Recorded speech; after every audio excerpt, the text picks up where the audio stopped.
Savior Outdoors gives me confidence that no matter what happens, what I take on the water is coming back home with me. With retrieval devices for fishing rods, bow fishing bows, action cams, and even one that can be attached to your other gear, they've got your whole arsenal covered. When one of these devices goes in the drink, it releases a float attached to your gear by 60 feet of line so you can get it back, and the pressure-sensitive filter means that you don't have to worry about rain or dips in the water while landing a fish. At SaviorOutdoors.com, that's SAVUR Outdoors.com, you can use promo code FNFP15 to save 15% and try them for yourself. Okay, take two. We are doing things a little bit different now. So if you are watching on Patreon, you can see me. You can see our guest before the episode comes out. You get to see this interview and know what's going to happen there. But at the same time, you also will have to listen to the episode to listen to the other segments. But this episode, we have a returning guest. We have Mr. Dan Floen, author of Fisherman's Apprentice, this phenomenal book right here. He is coming back to talk about grouper and to talk about some other awesome topics. We do have a guest co-host tonight, which is that black blob over there is my beagle Rosie. She was scratching at the door to come in, so she is going to hang out with us tonight as long as she doesn't get too rowdy. And so if you hear any weird groaning or sighing noises coming from over that way, that's what that is. But yeah, so let's go ahead and get Dan in here. Dan is, like I said, he's an author. He is a business owner. He's a cancer survivor. He is a husband, a father, and a child of God. And he is he reached out to come back on, and we are going to be having an awesome conversation. So let's get Dan added in here. Dan, man, welcome to the show. Hey, Cam. Thanks for having me back.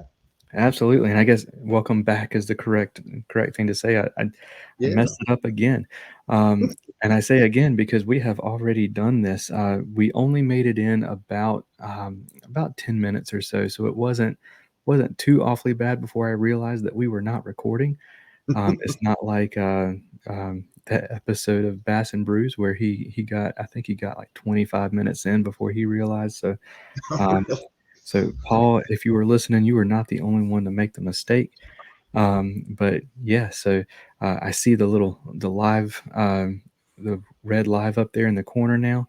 So we are good to go. So Dan, kind of give us a rundown. Anybody who did not listen to the episode you were on previously, if they did not, I definitely recommend they go back and listen. It was an awesome time. Otherwise, I would not have had you back on. But yeah. So, kind of give us a rundown of who Dan Floen is. Yeah. Well, I'm the founder of this company called PM2. Been in business for about 20 years with me and my wife Julie, and got a daughter, 23-year-old Laurel. She lives up in Philadelphia. I'm an avid fisherman and, as you said, a child of God. I'm a strong believer in just being obedient and taking steps in faith. And I just have so many stories to tell of instances where God, showed me something to do or told me a direction to take, and I take it, and he provides, or he removes a barrier or something like that. So I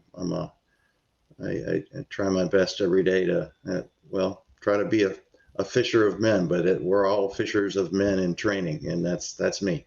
So absolutely. So kind of give us an idea of what PM2 is. So you mentioned that. And so kind of give us the rundown of what PM2 does and how y'all go about doing that. Yeah, so PM2 is an acronym, stands for Professional Materials Management. So we do materials management, and really, we specialize in spare parts, really. So we have teams that go out all over the country and some international, go out to mainly manufacturing plants and help them set up their spare parts inventory. It's an often overlooked area. They may be really good at building jet airplanes, but they might not have a good handle on their spare part inventory. So we design the room, set up the room, organize the inventory, build the inventory database, count it, label it, and then we do consulting around that too. So we've got teams going all over the country doing that, and it's been fantastic. God has really blessed it, and this year's no different. We're having just a fantastic year. That is awesome. And we were talking about it earlier. That's something I could definitely nerd out to. That kind of it's not something you typically think about right away whenever you think of you know something that like running something like a hospital or manufacturing, all Mhm. the little pieces and all the big pieces of stuff that you have to store. What do you do with it? All of Exactly. that stuff. And yeah, like I remember listening to my mom.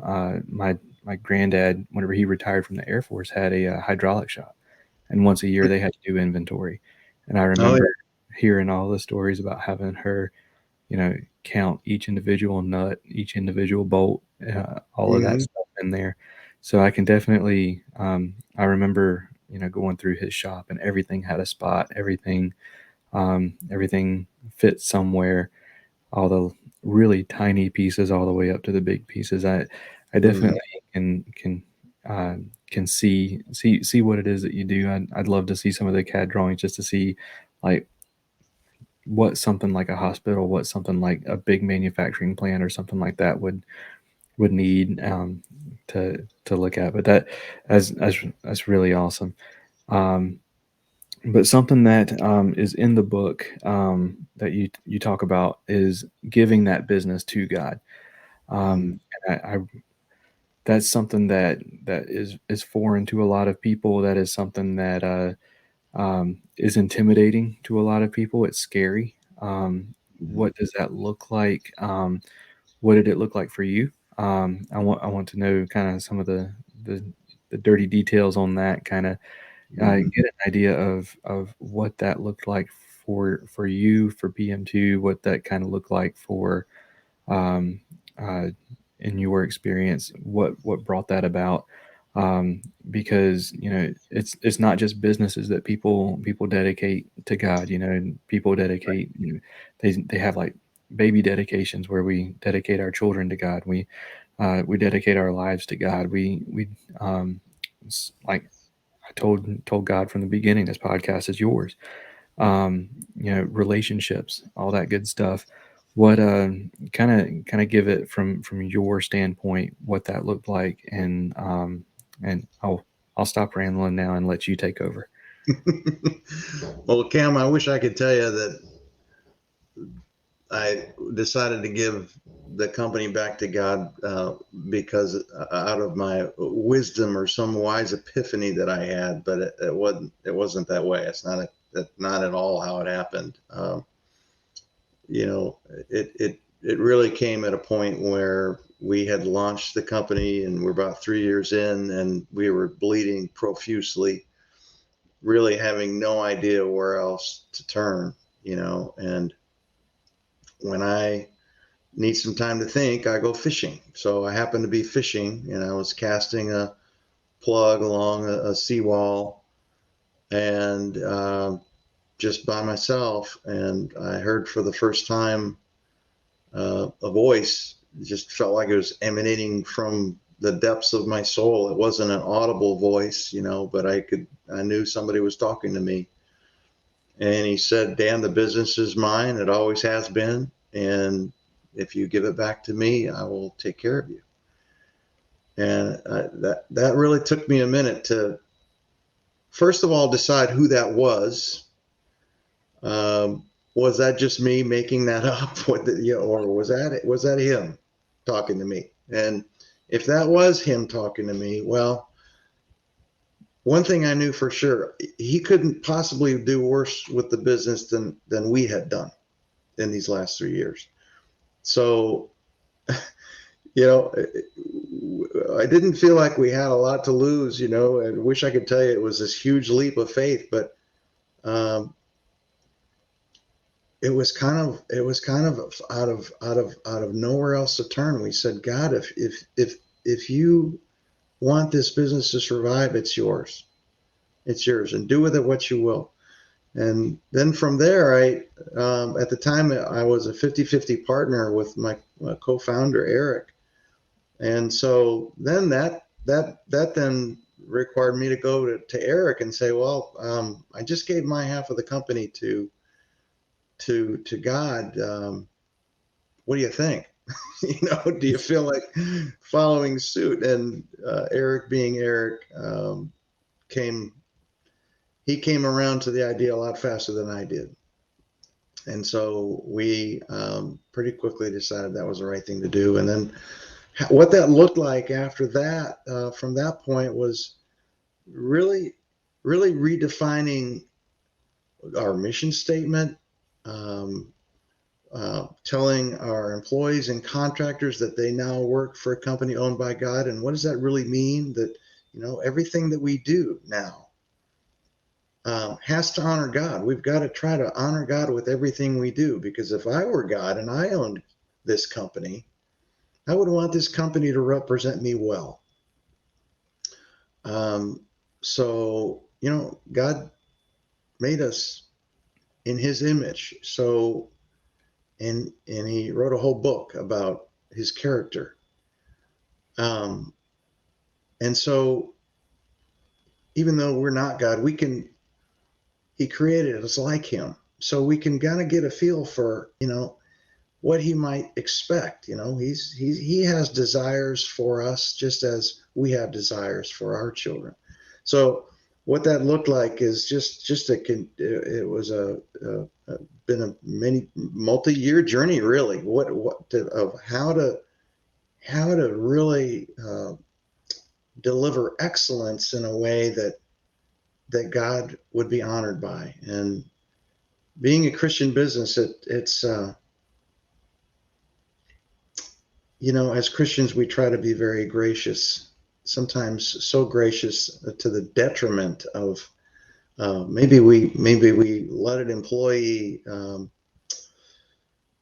be a sub performer for too long because we want to be gracious. And there's a delicate balance there, because God expects excellence, and he wants quality. And yes, we want to be patient and gracious with our people and with our customers, but he also expects high quality. So there's when we turned it over to God, it seemed like there were now standards that we needed to live up to that didn't exist before. And we we became aware of how short we fell on some of those pretty quickly. And so that's why I say it's been a multi-year, it's an ongoing process of trying to be the company that we think God wants it to be. Absolutely. And as for me, whenever I've done this is yours, God, it's been, this podcast, it's a religious podcast, bands that I've been in that were religious bands, um, as something like PM2 that is, it's in the secular world. Um, what Where do you start? So like if somebody is listening that um, they feel led to give their business to God, but they don't know where to start. Like, Mm-hmm. where do you start? I know you mentioned mission statement, stuff like that, but what's kind of the first step, and what does that look like?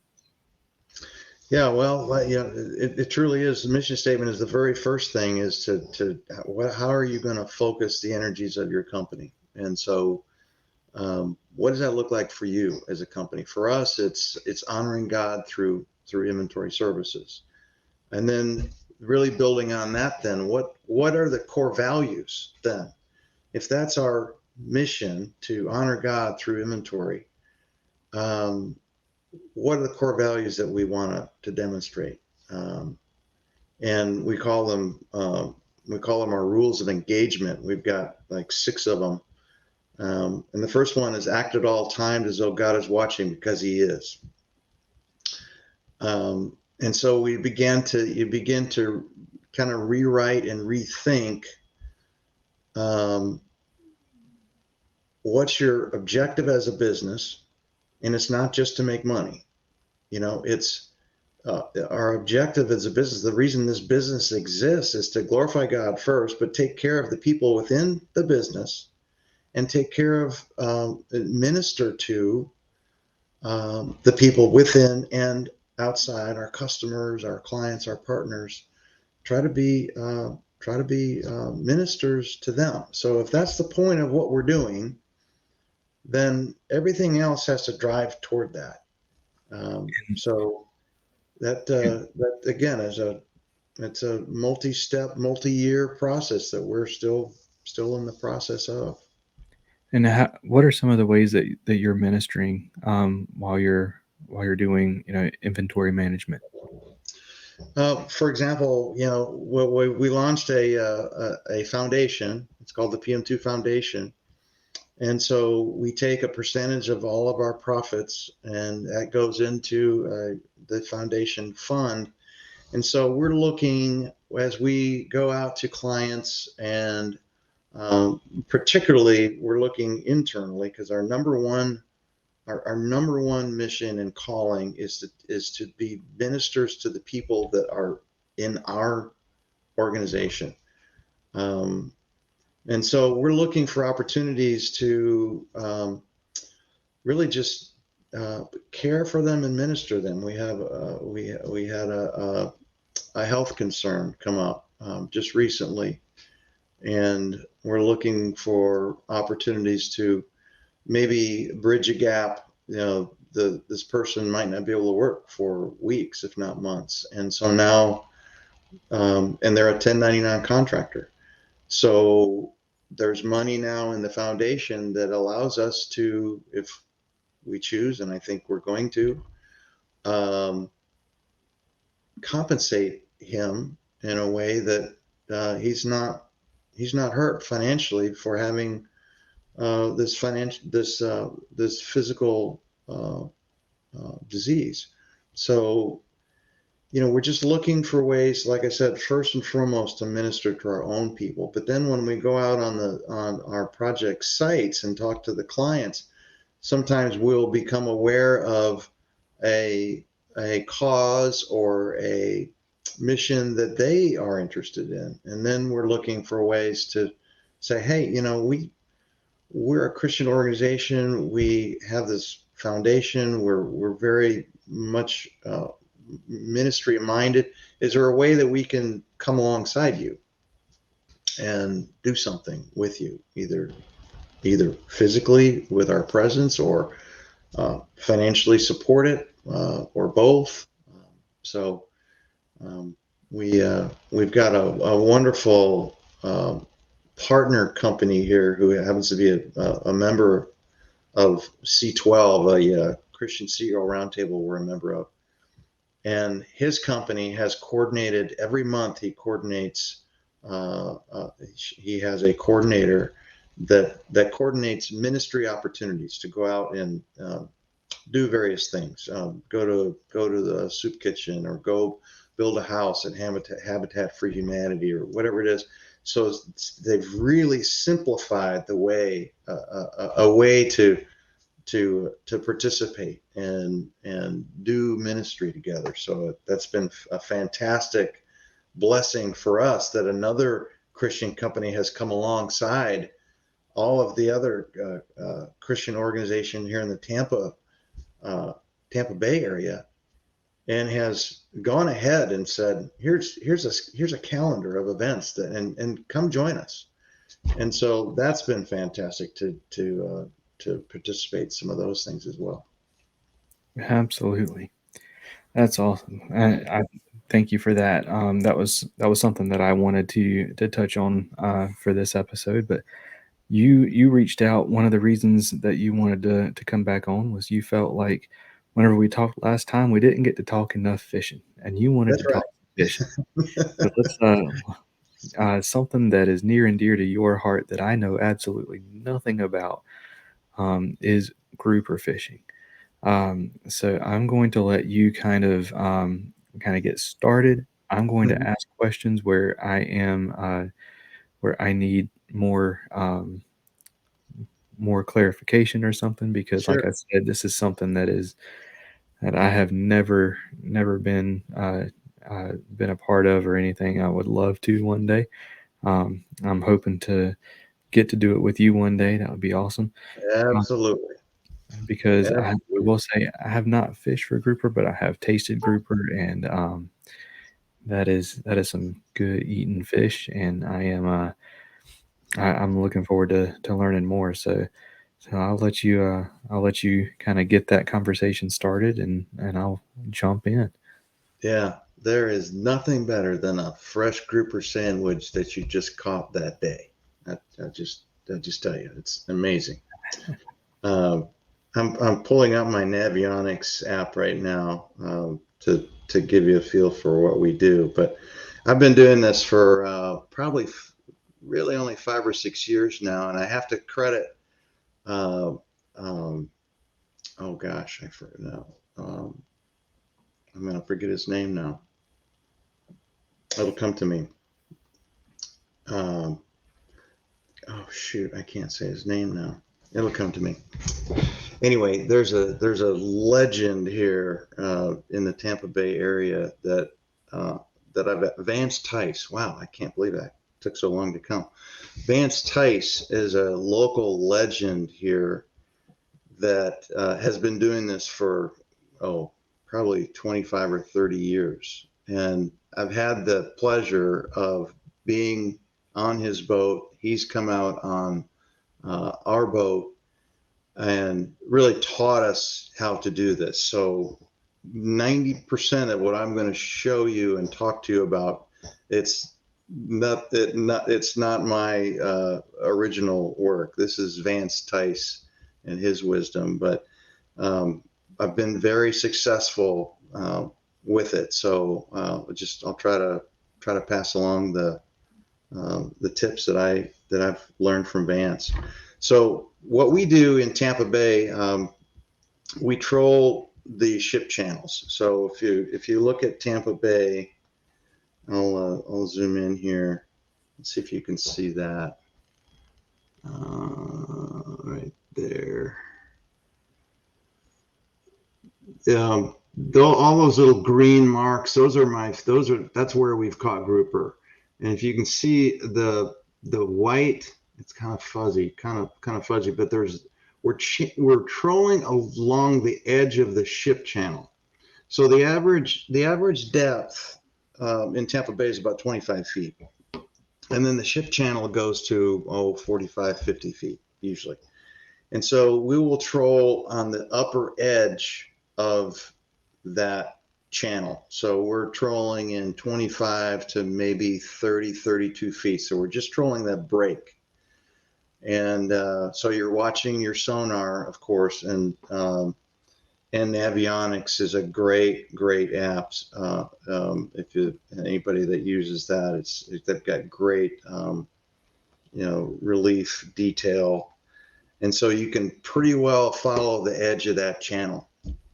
And the grouper will sit along those edges. They did a lot of blasting to cut the shipping channel, so there's big limestone rock down there where they have nice cover down there, and so that's generally what we're doing.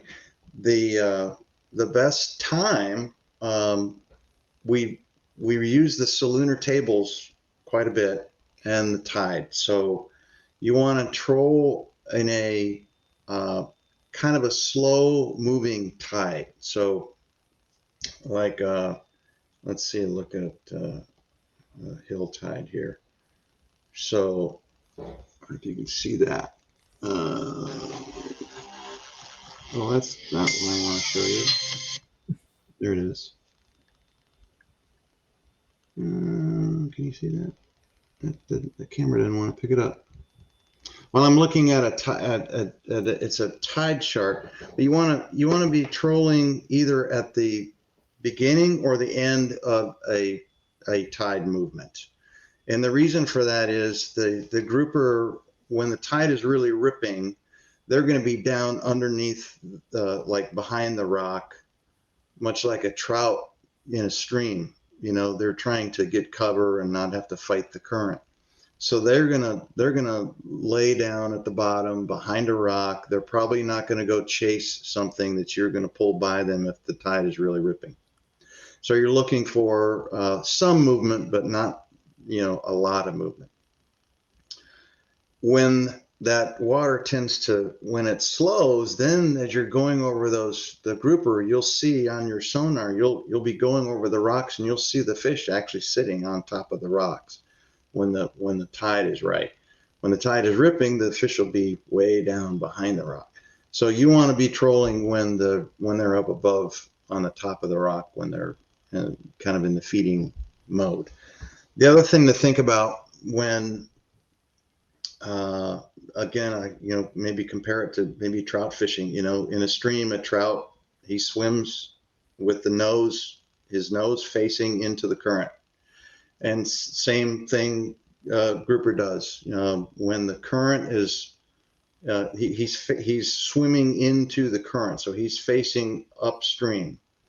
And so what you want to do is you want to be trolling downstream and bring the bait to his face rather than dragging a bait over his back. Okay, so the water clarity in Tampa, when the water's really cold, when the algae is low, you might have 15 feet of clarity, but in the summertime, you get a lot of algae. You might have down there maybe 5 feet of clarity. And so you want to give as much opportunity as possible to bring that bait right in front of his nose, and he has plenty of time to think about what he's going to do and strike that bait. Awesome. So, I will say if any of this stuff that you want to share, if it's something you can pull up on your computer, you can down at the bottom there's a share button that will share your screen so that we can see your screen. So if that's Oh, something you can look up on your computer, you can show us that way. okay, Uh, cool. but I will say, so you're trolling. Are you trolling with like chunks of bait, or are you trolling with lures? What are you trolling with? Yeah, we use downriggers, and I brought this is the downrigger I use. It's actually an old Penn Fathom Master. You can't buy them anymore. But there's a company right here in Tampa that actually bought all of their inventory and their patents, I guess. And now I think it's called Trollmaster Seahorse. And so they look for all the world like this. It's the same chassis and so forth. The one thing that I really like about this older downrigger is that you'll see this rod holder is bolted on, rigid, it is solid. And that's really important because when a big grouper hits, this grouper might be 30 inches and 20 pounds, and they can pull like a freight train. And so you've got this big rod here that I'm trolling with. This is a kind of a big grouper rod. And it's a Penn Squall 2-speed reel. But when he hits that, a big fish, a lesser rod holder I think will just break. You'll lose your rod and everything else. So, but what I do is I use downriggers, and then the downriggers themselves they're mounted really midships, right by my helm station. So I've got one on each side of me, so that when a fish does hit, you're right there. You're not trying to run to the back of the boat to grab the rod. The ball we use is a 10-pound ball, and then there's a lanyard here. This is something I got from Vance Tice. Makes it really convenient. This is about a 300-pound monofilament, just little line here. So when this ball's at the surface, and I want to attach my line to the ball, you're actually attaching. There's a little clip right here. It's a little spring-loaded little clip. This clip goes to a number 32 rubber band like this, and then that line you wrap around your running line of your rod. So when the fish strikes, if it's a good enough sized fish, he's going to break the rubber band, and then it's just you and the fish. So that's the idea. The beauty of the rubber band, though, is when, and I'll show you the bait. This is the bait we're using. It's a 4-ounce jig, pretty good size hook there. If you can see that, there it is. And then the little grub tail here, it's a 6-inch. I use these Gulp. It's a scented. You can see the juice. It's just a smelly, stinky, beautiful thing. But I use the chartreuse or the white. That's something Vance did not show me, but I really am a believer in the scented tails. And so this is what you're pulling through the water, and I think it looks for all the world like a squid to them when it's swimming through the water. And when the bite is on, they just can't leave these alone. So, but the beauty of the rubber band is that you want to have that bait. You're going to need to be bouncing bottom with it once in a while. If you're not bouncing bottom, you're not deep enough. So the rubber band is going to give, and it'll be less likely to pop off your line. So it'll give, as opposed to those of you who've used these balls before. A lot of times you get these clips, and it's a pressure clip, and they're not as good because you just be constantly resetting your bait, and the rubber band really helps to not have to reset your bait all the time. So the other reason that I put the downriggers at midships, not in the back of the boat, is so that I can see the downrigger balls on my fish finder, which is really important, because then you can see exactly where the balls are. You know that the balls are probably, I'm pulling this maybe 40 feet behind the downrigger ball, going about 3.5, 4 miles an hour. And so this is probably maybe 3 or 4 feet below the ball. So I know if the downrigger balls are 3 or 4 feet off the bottom, this jig is just about bouncing off the bottom. And that's exactly where you want to be. So that's awesome. It's yeah. really interesting to see how even though the equipment is so very different, how a lot of the stuff that we know from bass fishing like carries over to Mm-hmm. similar stuff.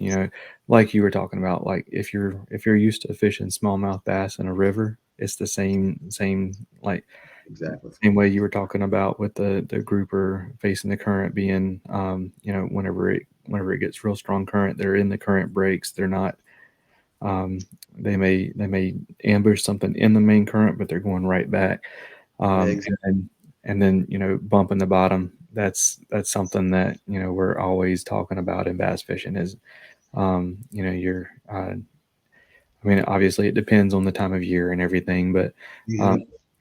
if you're there are certain things that if you're not bumping the bottom, you're not doing it right. So That's right. That's right. that's Yeah. awesome.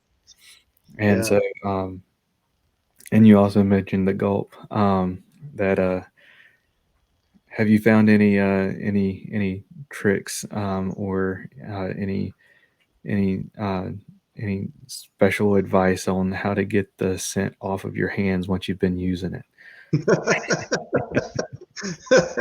Not really.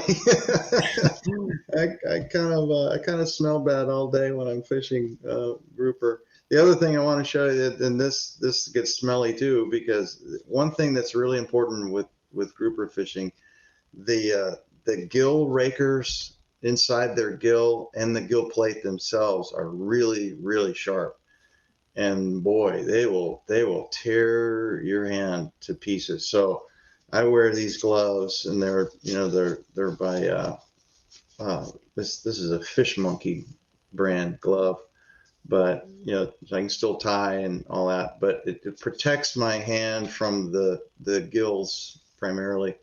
But these things get pretty ripe with that gulp juice, so I have to wash these pretty regularly.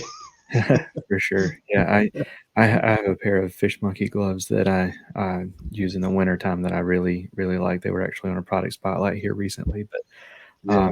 yeah, they make some good gloves. But there's one guy that swears by Windex, says that Windex gets like Hmm. uh, gets the scent off, but I haven't tried it. I tried it once with I was bluegill fishing and had the bluegill scent all over my hands, and I sprayed Windex on it. And the thing about bluegills is they have really spiky fins, and Oh you can't fish for bluegill without getting your hands all torn up.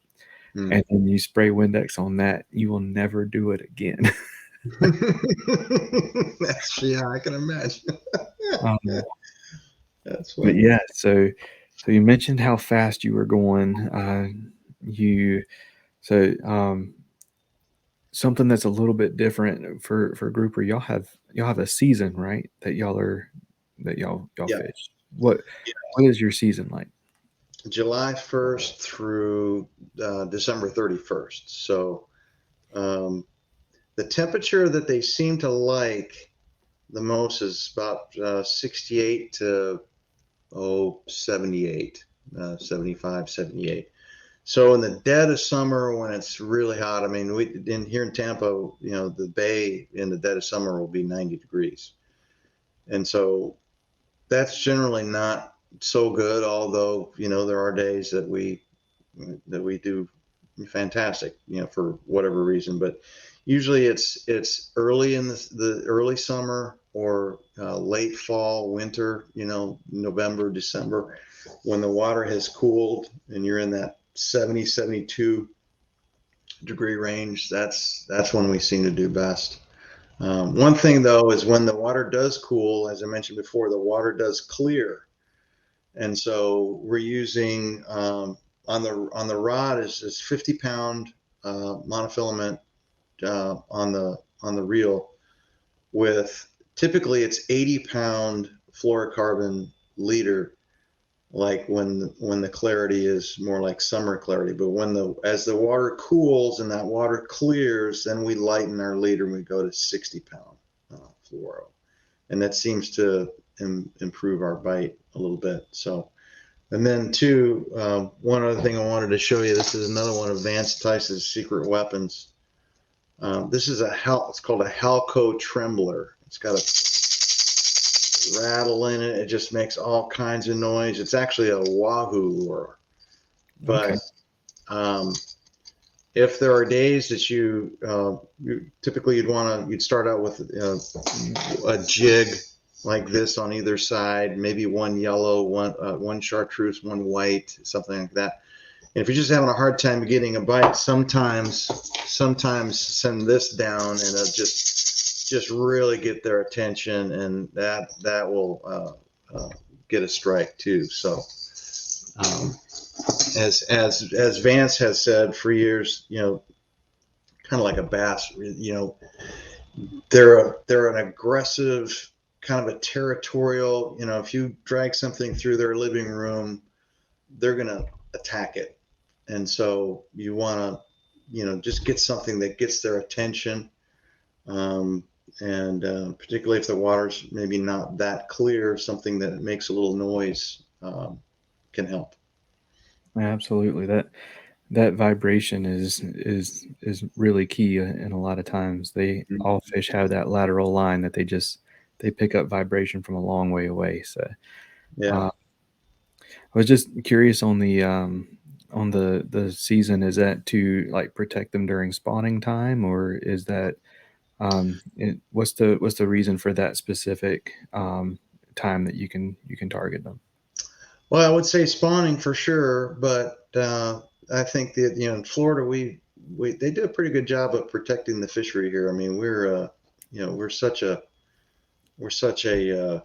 tourist centric economy here that we've got to make sure that we protect the fishery. So I would say spawning would be the number one thing. But in fact, well, speaking of protecting, they just opened up down here a small uh, uh, limit. I think up to what was it, 30, 40 pounds. You can actually keep a Goliath grouper now with a tag.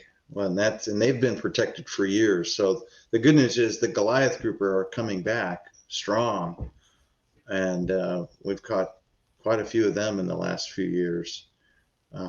So they felt like they could open them up now too. So That's awesome. Yeah, I'm definitely jealous there. North Carolina is um, they have really dropped the ball whenever it comes to their saltwater fishery. Uh, hmm. we I I guess it was a couple years ago now that they were talking. I never saw anything that came out of it, but North Carolina was being sued for its mismanagement of our fishery, of our saltwater fishery, especially. So they between just commercial fishing, like commercial fishing license for people who are not using it for commercial use, Hmm. um, and um, just trawling our estuaries. There's still a lot of that, so we we're on the verge of not being able to fish for flounder for probably another 100 years or so. Um, Oh, it's oh, that's too bad. it's it's rough, but you are actually frozen. I am Yeah. going to let's see. I'm going to drop you out and then bring you back in. See if that helps.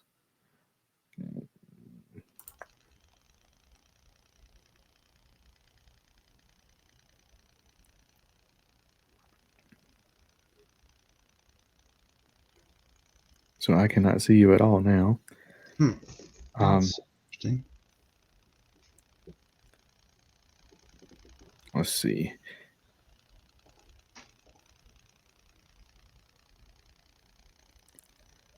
If you could click that Leave Studio button down there at the bottom, and I will send you another invitation.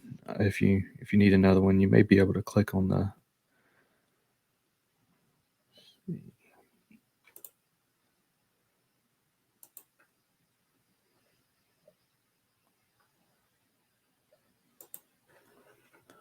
And this is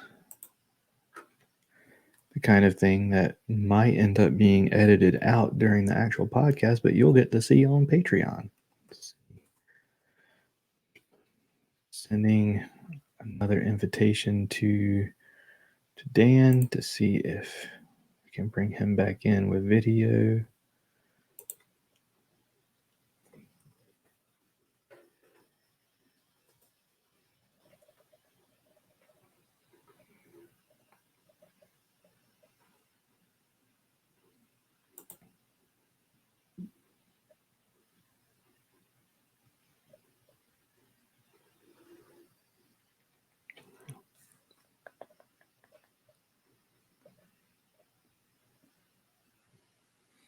How's it going back there, Rosie? kind of looked up at me like, I'm not here. What are you talking about?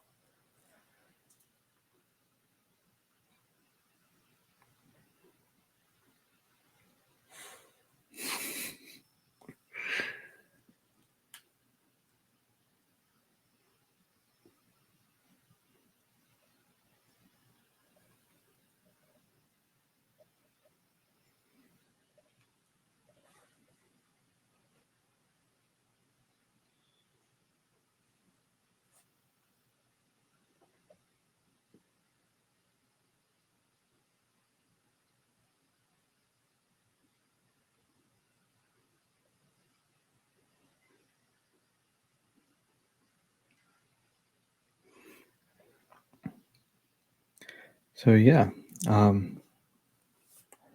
go ahead and say this. Oh, Dan is back. Kind of.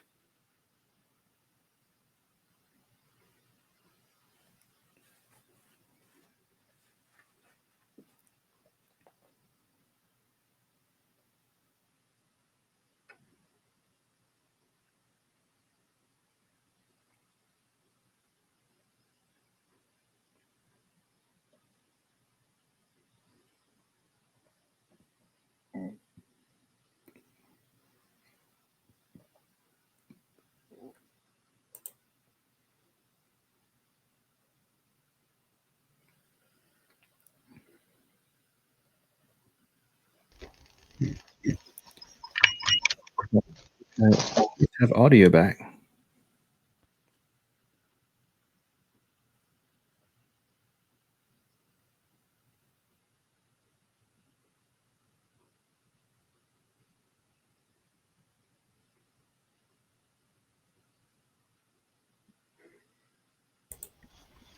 There you are.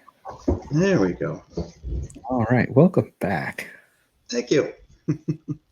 All right. So, um, gotta love technical difficulties.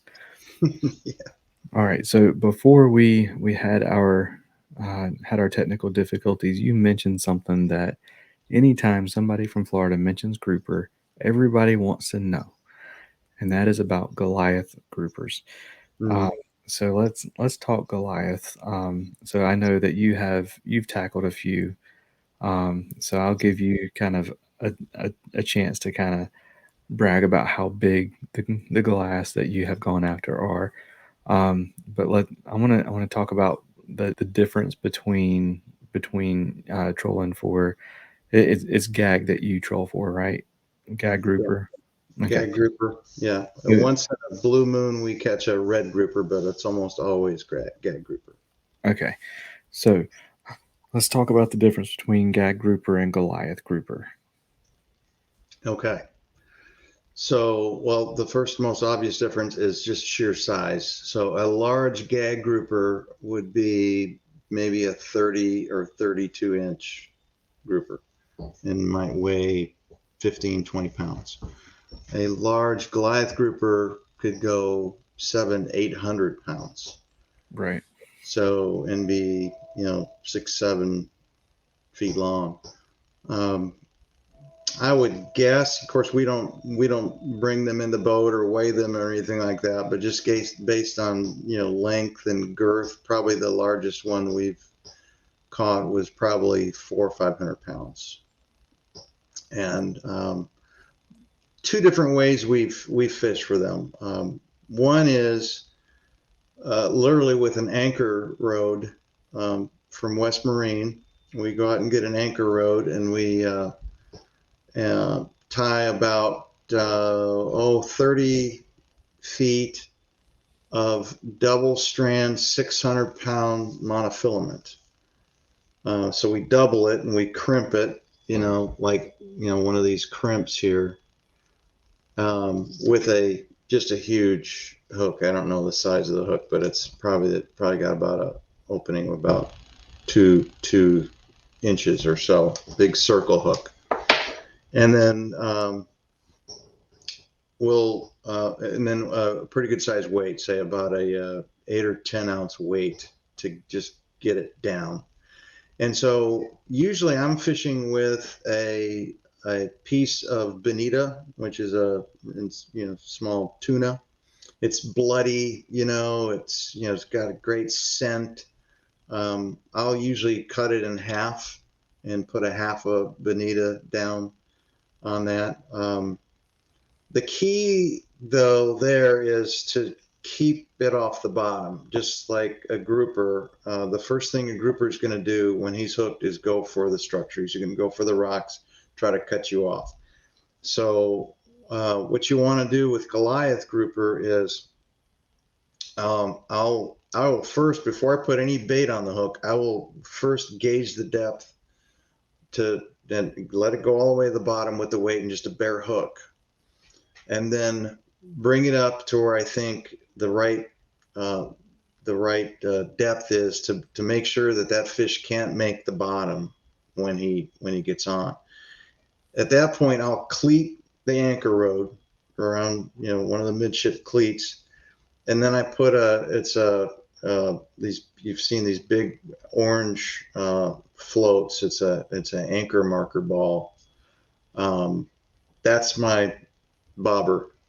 And so I tie that, I just loop that to the anchor rod and throw the whole thing over. So the anchor float is what's actually holding the bait off the bottom. And at that point, you're just kind of waiting. The thing about Goliath grouper is they are the top predator out there on the reef. So they're not afraid of anything. They're an easy target, which is why they were overfished so terribly, for so many years. So I'm glad to see that they're coming back. But you put a bait down there, and if they're in the neighborhood, you're probably going to get bit. So, but be sure that you have that anchor rod on the cleat. The first fish I caught, the very first one, I was out with Laurel and Julie, and I made the mistake of putting a bait on the hook and lowering it down before I had the other side of it cleated. And I got a hit and tried to grab the line with my just bare hands and wound up breaking my ring finger right here at the knuckle, because I was trying to hang on so strong, and and it broke my finger. So they pull like you cannot believe. They will pull your boat around. I remember another time I was fishing, and I had a Goliath grouper rig down, waiting. And, usually you're doing other things too. In Florida, you can have, you're not limited to the number of lines you can have out. So I've got a grouper rig down, and I've got a couple of other things going on at the surface, maybe, a surface line, and maybe another little small bait, on a bobber, let's say. And I'm standing on the end of the boat, and I noticed that there's water moving by the boat really quick. And I'm thinking to myself, wow, the current is really ripping right now. No, we were being dragged by a Goliath grouper, and he drug us for a good while. And then I say that it was probably only maybe 15-20 seconds, to be quite honest.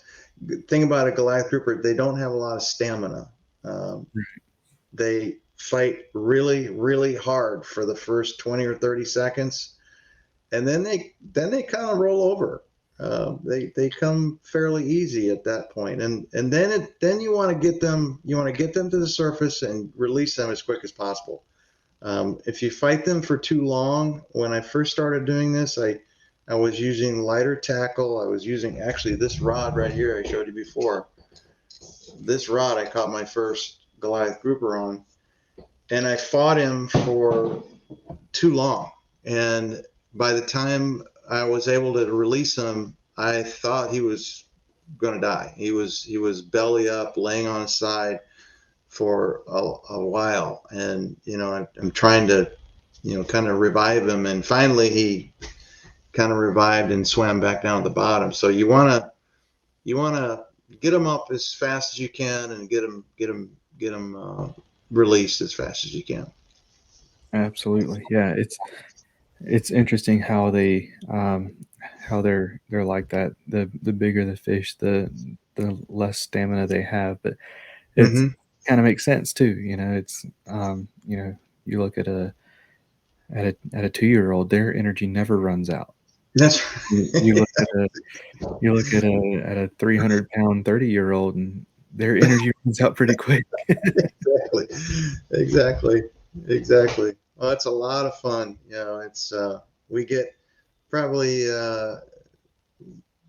well, for every Goliath grouper we catch, we catch I'll say for every 2 or 3 Goliath grouper we catch a big nurse shark, and they're always interesting too. And they have a lot of stamina, unlike a Goliath grouper. So Yeah, they'll because they don't fight. They don't fight like hard. They just slow and steady. Like they just yeah, yeah, very and they're very so methodical fight. they're just all they're just all muscle and not a bone in their body. It's all cartilage, so they're super flexible, and yeah, a lot of Absolutely. fun. Well, we are getting pretty close to an hour. So I wanted to make sure that um, we're going to do some different questions this time. We always do a "What's your favorite" segment, and since you've already answered our normal "What's your favorite," I came up with some new ones. I was putting them down in my phone earlier. Um, so let's jump into what's your favorite. And Mhm. to start it off this time, we're going to say, what's your favorite character from the Bible? I Oh, guess what's your favorite I would, character from the Bible? I would have to say David. Um, he's I I certainly wouldn't want to compare myself to him, except to say that he made some pretty serious mistakes, and God still called him a man after his own heart. And he had even after the worst mistakes, or after the most trying times, he would always go back to God, and God received him and honored him, for that. So I uh, I I really admire that about him, and I take great hope in that, that Absolutely, that God forgives uh, even your worst mistakes. absolutely. What about a favorite book of the Bible? I think Psalm, yeah, and in particular Psalm 91, um, came to me at a time. God brought it to me at a time that I really needed to hear um, the the praises of God and the protection of God. If you read now Psalm 91, he talks about sheltering you with His wings, and living under the shelter of the Most High, um, and no disease will come to your home if you live under the shelter of the Most High. And so, if you know my story, if you read the book, you'll know that there were some very, very dark times with stage 4 cancer and other things. Um, and those were times I really needed to hear a good word from the Lord. Absolutely. Do you have a favorite translation of the Bible? I'd say the New Living Translation would be my favorite. Yeah, just Absolutely. seems like, I don't know. It just seems like it's plain English, but it's not. But it still sounds familiar to me. For you growing up in Sunday school and church, you kind of expect John 3:16 sound like John 3:16. Yeah, so, for sure. so yeah, there's that familiarity, but I do like that's my favorite, I think. Absolutely. I have to agree with you on that one. That one's mine too. That one's the one I usually recommend, unless you're, going to be writing a paper on something. That would be the only time I would suggest a different one. But most of the time, I'm picking New Living just because I like that it's a conversational tone, and Yeah. like you said, it's familiar. Um, yeah, I I have to agree with you there. Um, what is your favorite time of day to fish? First thing in the morning, sunrise. I like to be out there when the sun's just coming up, and oh, that's just um, man, that's God's creation right there. So For sure. And your favorite lure color? color. Oh, well, I guess I would put it in terms of what we were just talking about, and I would say chartreuse for the trolling we were talking about anyway. And then my second, depending on the lure, like if it's a hard body lure, good old fashioned red and white. In salt water, it's a red head with a white body. For like some of the diving, like the Rapalas and things like that, the hard body, um, they do really well in salt water. I've always wondered why that color combination works so well in saltwater. Yeah, and I have a theory on that actually, because if you look what happens to baits when they are in the bait well too long, they bump their noses all day long and they get red. And I'm wondering if that has anything to do with that the bait fish is in any way, maybe the predator fish thinks that the fish is in any way injured or compromised, and maybe easier prey. That's my theory. Absolutely. I mean that color works well in freshwater too. A lot of times, it's not like a go-to for a lot of people, but I definitely see some people throwing it, and it definitely works. I've never, I've always wondered why that combination works so well. Yeah. I mean, stuff like chartreuse, it's flashy, it gets attention, uh, Mm-hmm.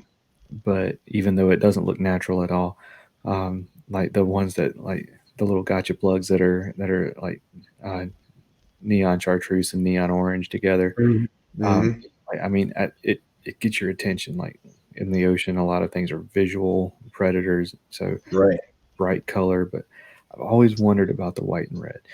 Yeah. Um, but yeah, that's a definitely a good theory. I haven't heard anything better for sure. Uh, so of all of these questions, this one is the only one I'm going to judge you for. If you put an answer out there, I'm not happy with. What's your favorite pizza topping? My favorite pizza topping. Oh, okay. Now I first have to tell you that you're talking to a vegan, um, mostly, unless it's a holiday. So, pizza topping would probably, well, okay. If I'm eating meat, I would say pepperoni. So if it's a holiday, it's cheese and pepperoni. Okay, a nice safe answer. What if it's what if it's not a holiday? What are your vegan options? Well, What's your go-to there? veggie pizza is not my favorite, but when I do order veggie pizza, I will order. Let's see, I have them put peppers and onions and pineapple, and and and then depending on the pizzeria, most pizzerias don't have uh, non-dairy cheese, but there are a few in Tampa that actually do non-dairy cheese. So if I can get non-dairy cheese, I'll do that with, of course, tomato sauce. But yeah, peppers, onions, tomatoes, and pineapple. So it's kind of a Hawaiian I guess you could say, without the Canadian bacon. I hear you. That's awesome. Yeah, we've got a few of the people I work with are vegan, and whenever we do like our pizza on inventory day when we're counting all the books, we have a few vegan pizzas come in. So Yeah. I haven't tried any of them because you know I can't eat the other stuff, so I'm gonna let the people who can't eat the stuff that Yeah. they. So, uh, Exactly. but Yeah. yeah, for sure. All right, and last one for tonight. Your favorite TV show of all time? Favorite TV show of all time. Okay. Well, it would have to be Wicked Tuna. Wicked Tuna. That's awesome. I I I wasn't even thinking in that realm at all, but yeah, Yeah. that's that's one of I those that hooks you. yeah, it's just I don't know. There's it's probably over dramatic and all that, but I love the watching them catch those big fish. So Awesome. Yeah, I was expecting something like Frasier or The Office or MASH or something like that. I wasn't even in that realm of thinking, but that yeah, it's actually it's I actually have the girls interested in it too, which is amazing. They'll sit and watch Wicked 2 with me. awesome. Well, we are gonna start wrapping things up. What's coming up for Dan Floen? What's coming down the pipe? What's next? From a fishing standpoint, we've had a very slow winter, so don't know if it was red tide. We had a lot of red tide, which is an algae bloom down here that I think hurt the fishery. So I'm going to be trying to get out as the water warms here, which is starting to now. We're in the 70s now, so um, trying to get out and do more fishing, get some customers out. I've got several customers who've had voiced a desire to get out, but I'm kind of holding them off because it's not been too good lately. So here in the next few weeks, I'll try to get some of my customers out and family and friends. So I'm looking forward to that. Awesome. And I'll let you shout out if you've got sponsors or supporters, anybody you want to say thank you to. I'll let you have the floor for that. Well, I don't have any sponsors, but I do have one supporter, and that's Julie. Without her, I wouldn't be sitting here. I believe she had a hand, a very tremendous hand in me surviving cancer. God healed me, but Julie was an instrument in God's healing. So, and she was also the driving force behind so much of what we have done, from launching the business to holding me accountable to write this book, write the story that God has given us in our life. So, thanks to Julie. Absolutely. And I'll let you plug social media or website. I'll go ahead and throw that up here. All that good stuff. And I'll let you say it so that people listening to the podcast can hear it as well. Awesome. So yeah, so go out to danfloen.com if you're interested to learn more about Fisherman's Apprentice, and we have a lot more other content out there as well related to that. So I hope you get the opportunity to go out and take a look. Absolutely, and I will encourage people to sign up for the emails, and you'll get a notification every time there's a new blog post. And I definitely encourage people to check out the blog. It's definitely something I look forward to. It's always very encouraging. So I definitely appreciate that. Do you have a YouTube channel that you're pulling these videos from? I know like you have some music and stuff that you put up Mm-hmm. in videos, that something you pull it from as a from YouTube, or is there somewhere? Is it just the website that you get those videos? I am on YouTube. I think it's just you can just search for Dan Floen on YouTube. I think that's the Dan Floen YouTube channel. And then there's also a Fisherman's Apprentice Facebook page as well. So I post to really all those sites with similar content, if not the same, to try to spread it out. Absolutely. Well, I will have all of that in the show notes. And Dan, thank you so much for coming on the show. Coming back on the show, I've really enjoyed it, and Yeah, we me too. I definitely think that we should do it again. Absolutely. Thanks for having me again, Cam. I appreciate it. Absolutely. All right, and we are going to play an ad here to take us out. All right. With 30 years of experience of handcrafting lures under his belt, Mr. B of Mr. B Lure Company is making high-quality spinnerbaits, buzzbaits, jigs, underspins, swim blades, and more right here in the U.S. All of his skirts are hand-tied, and all of his baits feature a baked-on powder paint, all metal components, and only Owner and Gamakatsu hooks. All of his baits come in a variety of colors, and if you purchase a bait in the Battle Shad color, 30% of the proceeds go to the Wounded Warrior Project. To see the quality for yourself, go to MrBLureCompany.com, that's MRBLureCompany.com, to place your order and use promo code FAITHNFISH POD 1X10 at checkout to save 10% on your first order.